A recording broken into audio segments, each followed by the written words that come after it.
Hello students, चलिए continue करेंगे। हम बात कर रहे थे फोटो इलेक्ट्रिक इफेक्ट की। तो देखो, फोटो इलेक्ट्रिक इफेक्ट में हमने वर्क फंक्शन की बात की थी, अभी और बात करनी बाकी है।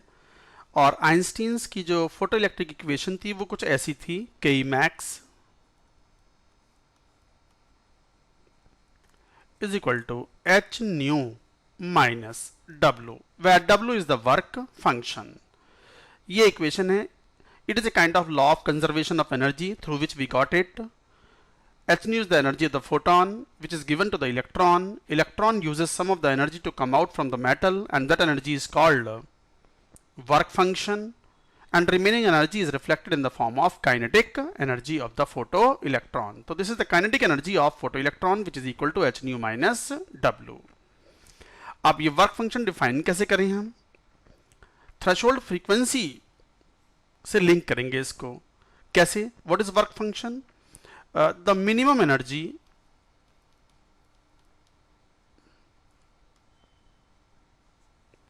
needed to electron from a metal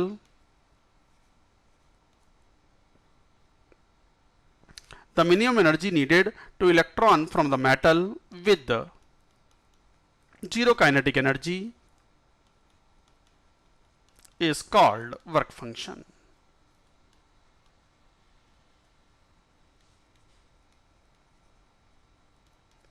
W.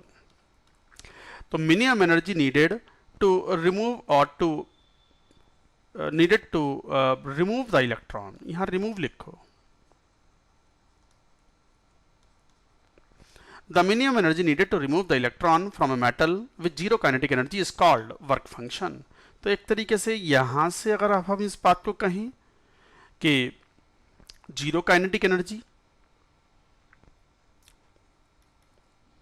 तो H और जीरो काइनेटिक एनर्जी, तो फिर कम से कम वो कौन सी फ्रीक्वेंसी होगी? थ्रेशोल्ड फ्रीक्वेंसी बन जाएगी वो, माइनस डब्ल्यू।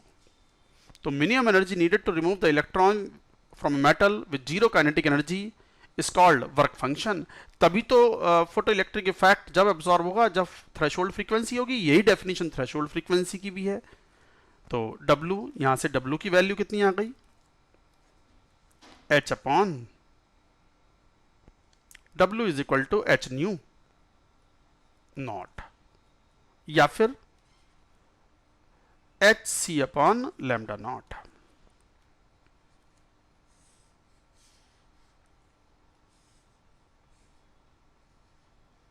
Like that. यहीं से थ्रेशोल्ड फ्रीक्वेंसी को भी डिफाइन करेंगे हम, वो भी वही बात है।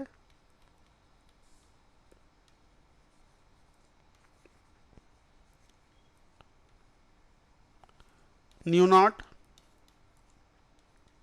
The minimum frequency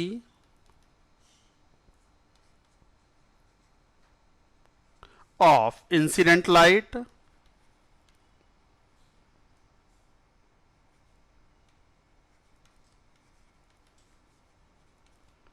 which can eject a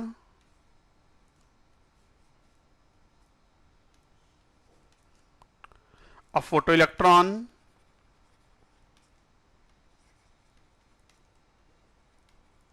of zero kinetic energy। तो ये भी वही बात हो गई।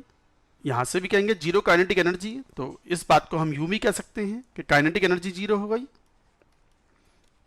न्यू क्या हो गया? न्यू नॉट हो गया माइनस डब्ल्यू, तो वो बात वही हो गई। W is equal to h nu naught which is equal to h c upon lambda naught. अच्छा, न्यू नॉट को तो हमने बोला था threshold frequency,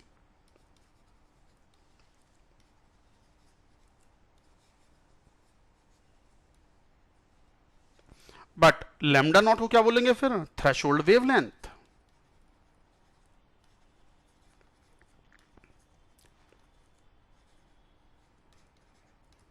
So this is the formula for work function. तो work function is equal to h nu naught और h c upon lambda naught. अब इसको अगर यूज करें तो Einstein's photo electric equation becomes K E max is equal to h nu minus h nu not,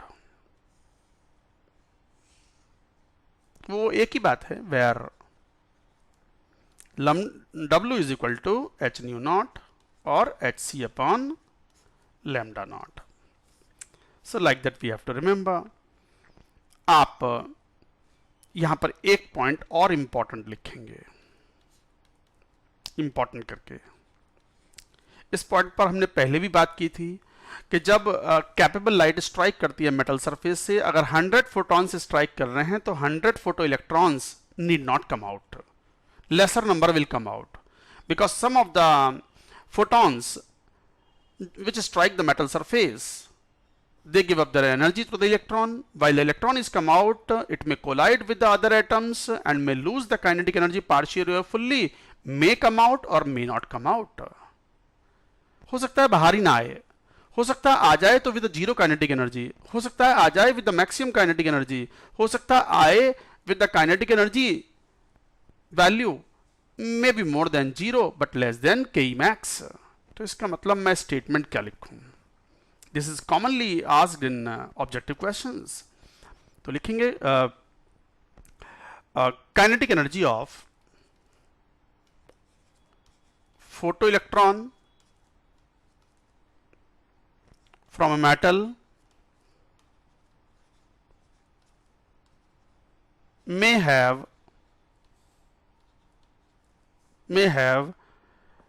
may have the value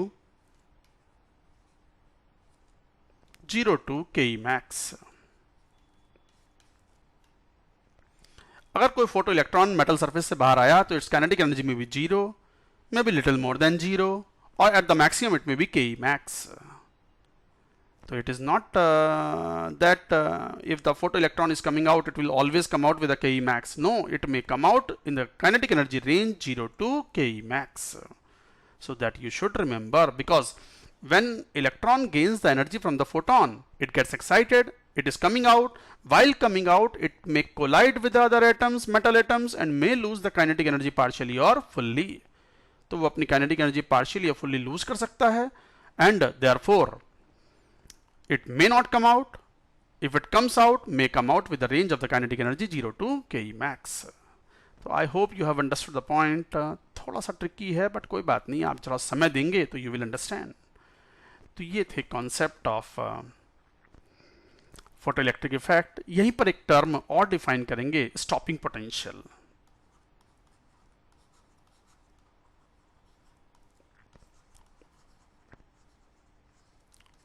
V not, वो ये एक डीएक्सेलेटिंग potential difference है। मैं एक बार डायग्राम बनाता हूं, फिर एक बार डिफाइन करेंगे। वापस से वही डिस्चार्ज ट्यूब में हमने समझा था।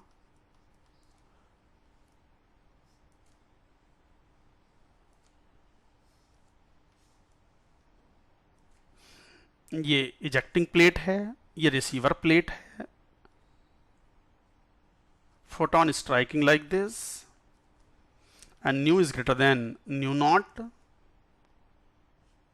एक small voltage is applied, only small, to clear the space charge। बताया था space charge मतलब इलेक्ट्रॉन इकट्ठा हो जाते हैं between the cathode and a node or ejector plate and receiver plate. This is called receiver plate।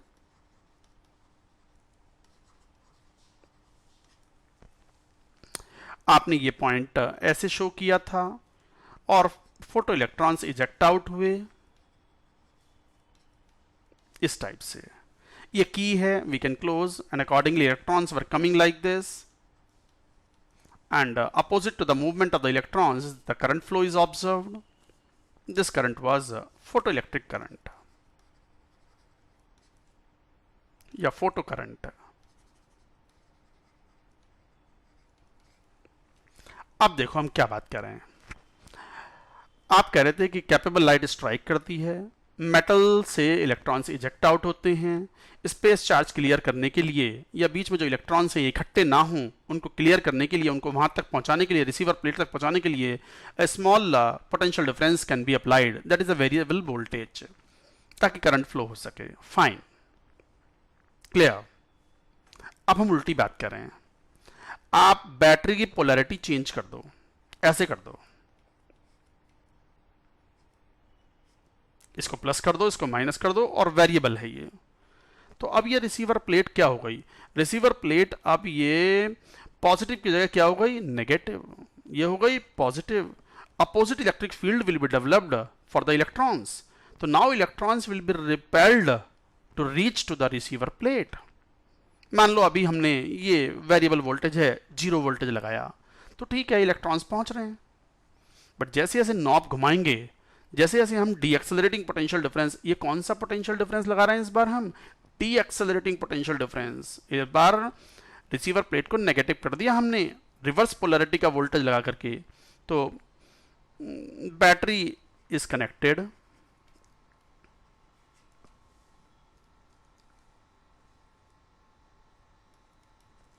is connected in reverse polarity.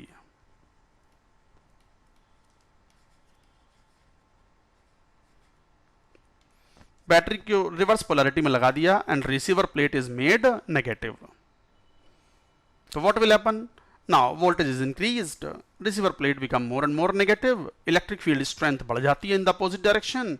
सो जो हल्के फुल्के इलेक्ट्रॉन थे, कम काइनेटिक एनर्जी के, मैं पहले कह चुका हूं, whatever photoelectrons are coming from the ejector plate, they have the kinetic energy in the range 0 to Ke max.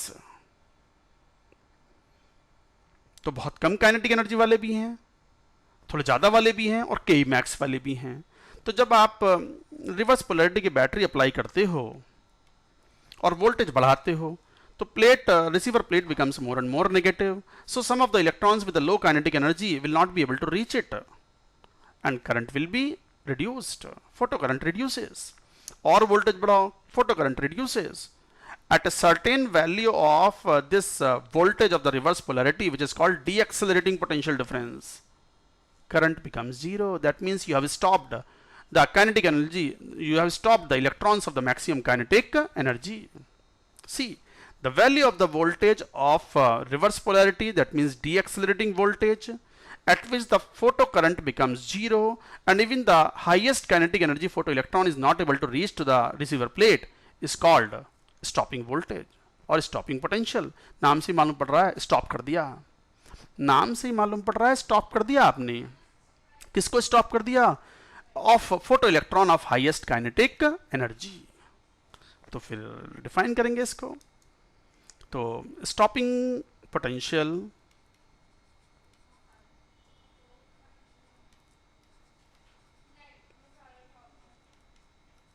और voltage,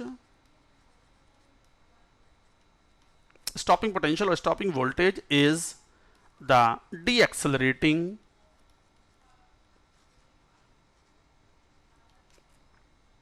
potential difference to be applied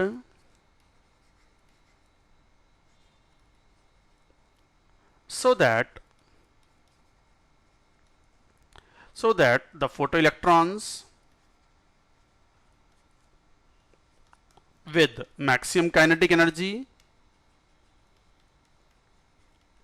are also stopped to reach to receiver plate, to reach to receiver plate, that is stopped the phenomena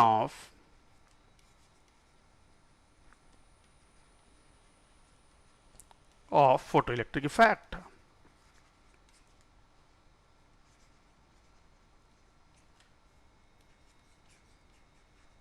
That is stop the phenomena of photoelectric effect. Such voltage is called stopping potential. तो define कर दिया आपने। Stopping potential is the deaccelerating potential to be applied so that the photoelectrons with the Ke max also get stopped and no photoelectric effect is observed. This is called stopping potential. तो आप तो जानते हो कि मान लो stopping potential E है, electron पर हमने तो Q into V should be equal to Ke max. Ke max को आपने जीरो कर दिया by applying a deaccelerating potential difference. तो electron Q is nothing but one electronic charge into V is nothing but V naught is equal to Ke max, and Ke max is nothing but the formula h nu minus W. तो equation ये बन गई है। where V naught is stopping potential.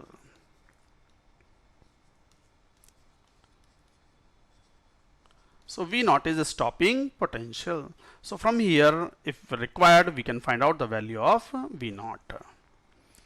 अब देखो हमारे पास ये एक ही इक्वेशन है, इससे हम कोई ग्राफ भी बना सकते हैं, हम वेरिएशन शो कर सकते हैं।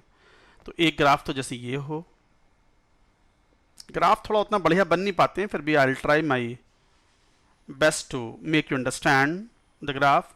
मान लो के E max, maximum kinetic energy कैसे फ्रीक्वेंसी के साथ वेरी करती है, न्यू। तो let us see the graph. Equation तो आपके सामने है, ये रही, देखो ऊपर ये रही। के ई मैक्स ये एक वाई फंक्शन हो गया, न्यू ये एक्स फंक्शन हो गया, W is a constant for the metal, work function is a constant for a metal. तो इसका मतलब ये एक स्ट्रेट लाइन आएगी कुछ इस टाइप की।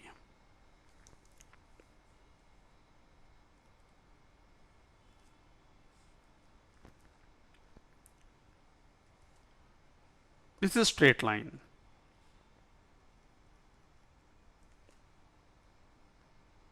This intercept is minus W. Intercept is minus W on the vertical axis, and this is a threshold wavelength. No photoelectric effect unless the frequency is equal to nu naught. Thereafter only kinetic energy is observed, and the slope is equal to what? Slope मान लो ये angle theta है horizontal से graph का, तो slope is equal to tan theta, that is equal to what, H, Planck's constant. So like that you get the graph. एक और graph बना सकते हैं,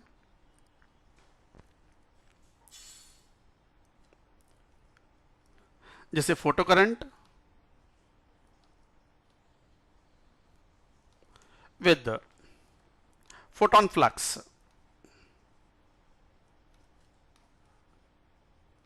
और फोटो इंटेंसिटी।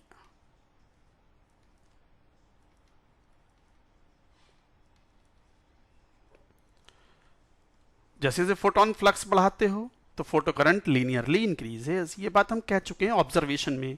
ये लीनियर है भाई, थोड़ा सा कर्व दिख रहा होगा मगर ये सब लीनियर वेरिएशन है। मैं लिख देता हूं, ये भी ग्राफ स्ट्रेट लाइन है। अब यहां बन नहीं पाते अच्छे से, बट आप समझ जाएं, स्ट्रेट लाइन, ये भी लीनियर वेरिएशन है। तो जैसे जैसे फोटोन फ्लक्स बढ़ाते हैं, मेटल पर मोर number of photons strikes per unit area per unit time, the number of photo electrons ejected will be more and accordingly the photo current also will increase. तो ये कुछ ग्राफ्स हैं, graphs के ऊपर भी कभी क्वेश्चन आ जाते हैं। एक ग्राफ और बड़ा अच्छा यूजफुल है। अरे वाह, बहुत सीधी लाइन बन गई है तो क्या बात है, क्या बात, क्या बात। चलो बात करें, मान लो फोटो इलेक्ट्रिक इफेक्ट की। तो फ्रीक्वेंसी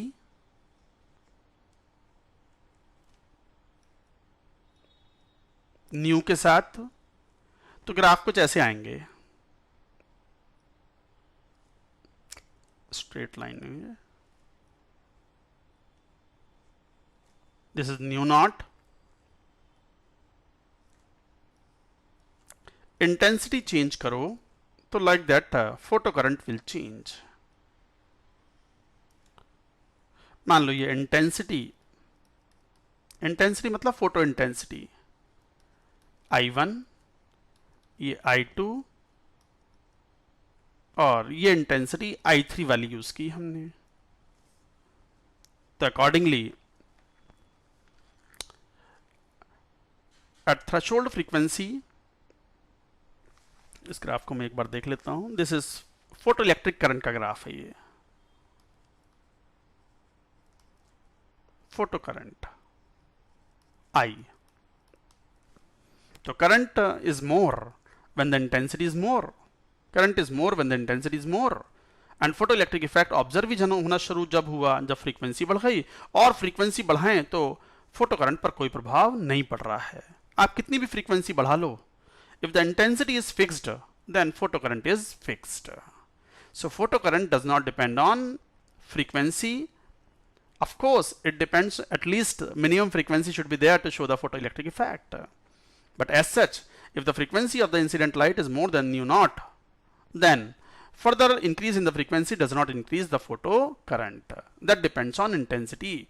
ज़्यादा फोटोन टकराएंगे तो ज़्यादा फोटो करंट ऑब्जर्व होगी. So these kind of graphs are there. Sometimes questions are asked on it. We will take numerical questions on it in the next video. That's it for now. Photoelectric effect theory part is over.